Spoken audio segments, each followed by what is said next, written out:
सबसे पहले तो आपको हाथ जोड़ के राम राम। उस भाई की आत्मा को नमन करते हुए मैं आप जितने भाई यहाँ खड़े हैं आपसे हाथ जोड़ के एक प्रार्थना है, जो भी मेरे 5-6-7 में भी खड़े हैं पत्रकारों के अलावा, आप लोगों से हाथ जोड़ के निवेदन है भाई बैठ जाए पाछले में बिठाइयो जी भाई। पाँच भी जो मेरे 5 खड़े हैं, जो बराबर में खड़े हैं, बहुत दुख की घड़ी में आप लोग घर छोड़ के आए हैं। आपसे विनम्र निवेदन है कि भाई आप लोग जो भी जहां जगह मिले वहां बैठ की बात आप लोग सुने, कि फैसला हुआ में सारी चीज ध्यान से सुने। और मैं ये चाह रहा हूं क्योंकि कुछ जरूरी बात आपसे करनी थी। आप लोग भी थोड़ी ध्यान से सुने। एक बात तो ये है, यहां वक्ता कम से कम 200-250 तो वक्ता बैठे होंगे। अगर वक्ता बोली गए शाम के 3-4 बज जाएंगे और आज हम बोल की 3-4 बजे तक घर चले गए तो इस बात का कोई परिणाम नहीं निकलेगा। हमने बातचीत करनी है, परिणाम लिखना है। और परिणाम किस बात का लिखना है? आंदोलन 2 बातों का चल रहा है। एक तो जो हमारी पहले मांगे थी वह जीवन के जो हत्यारे हैं मुख्य आरोपियों को गिरफ्तार करो। दूसरी बड़ी घटना जो कल जो हुई,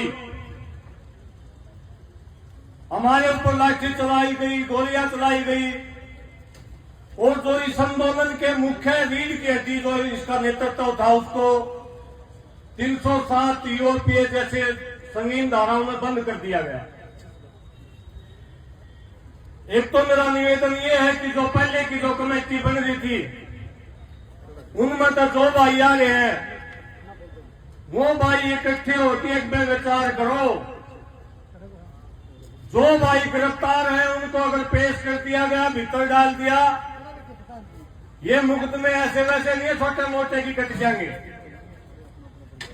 अभी बात काची है, ये तो हमारे तुरंत करने का काम है। जो भाई हमारे भीतर वो बाहर होने चाहिए, है कि नहीं है? और इस विचार विमर्श में मेरा एक निवेदन और है, अगर कोई मानस बीमार हो रहा और उसका ऑपरेशन करना गया, ऑपरेशन करने मानस तो 15-20 हुए हैं, लेकिन कुछ स्पेशलिस्ट हुए हैं, MABS करे हुए। भाई यह लड़ाई केवल कुंडू खाप की या किसी एक गांव की लड़ाई नहीं रह रही, यह लड़ाई पूरे हरियाणा की हो रही है। आपके बीच में कुछ MABS करे हुए नेता बैठे हैं। गुरुनाम सिंह चरौनी जी आपके बीच में आए हैं, मास्टर बलबीर जी आपके बीच में बैठे हैं, जोगेंद्र नैन जी आपके बीच में बैठे हैं, कुंडू खाप के प्रधान और भी बहुत सारे खापों के प्रधान आपके बीच में बैठे हैं। मेरा आपसे यह भी निवेदन है, क्योंकि हम भुगत भोगिया भाई कई जगह केकरा गांव पर छोड़ दी, जिन ना बात करने का दे रहा उसको भी थोड़ा आवाज बजा, थोड़ा वाला कमेटी में ले लो, और फैसले में कोई नफा नुकसान हो जाए फिर कहेंगे थप्पड़े में बुला लो, किसान नेताओं ने बुला लो। आप लोगों से निवेदन है, चाहे फैसला अपना आप कर लियो, लेकिन जो भी फैसला करो सारे भैया ने साथ लेके विचार विमर्श करो इस बात पर। ठीक है, गलत है, फैसला आपका चलेगा, लेकिन विचार विमर्श में जिम्मेदार व्यक्तियों को भी साथ में लो, जिनका अनुभव है आंदोलन लड़ने का, सरकारों से बात करें। और वही आखिरी और अंतिम बात, हमारी मांग थी हत्यारे को गिरफ्तार करने की। बहुत सारे पत्रकार भाई भी आपसे सवाल करेंगे, कई भाई ये कह रहे तिरंगे का अपमान कर दिया। हमने कोई तिरंगे का अपमान नहीं करे, हम तिरंगे की शान है, सम्मान को लड़ने वाले लोग हैं।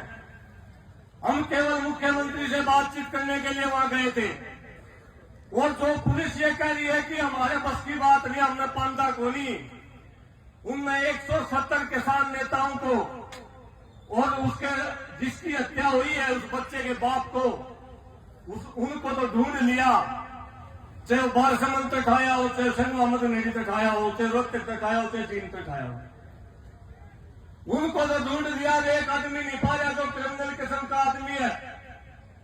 या कुछ चिकन की बात है कि जो पुलिस 117 आदमी को गिरफ्तार कर सके वह पुलिस एक आदमी को गिरफ्तार नहीं करी। तो कहीं न कहीं सरकार और प्रशासन की मंशा खराब है। और आज का दिन है, मेरा अनुभव ये कहता कि आज का दिन है फैसले का दिन है। और आज के दिन में अगर आपने विचार विमर्श करके कोई फैसला नहीं लिया तो वह तड़के का दिन न्यारा लगेगा, परसों का दिन न्यारा लगेगा। और कम से कम जो हमारे भाई गिरफ्तार हैं वो भाई तो आज हमारे धरने के ऊपर आने चाहिए, अन्यथा इतने लोगों का इकट्ठा होने का कोई फायदा नहीं होगा। ठीक बात है, गलत बात है? तो आपसे बिना समय बर्बाद करें आप लोगों से दोबारा से निवेदन है, इस पर दोनों बातों पर चर्चा करके आप लोग समय को बचा के इन मांगों को आगे बढ़ा के आगे हमने क्या एक्शन लेना उस पर विचार विमर्श करके लोगों को बताओ ताकि एक्शन हो सके, उन भाइयों को बाहर निकालें।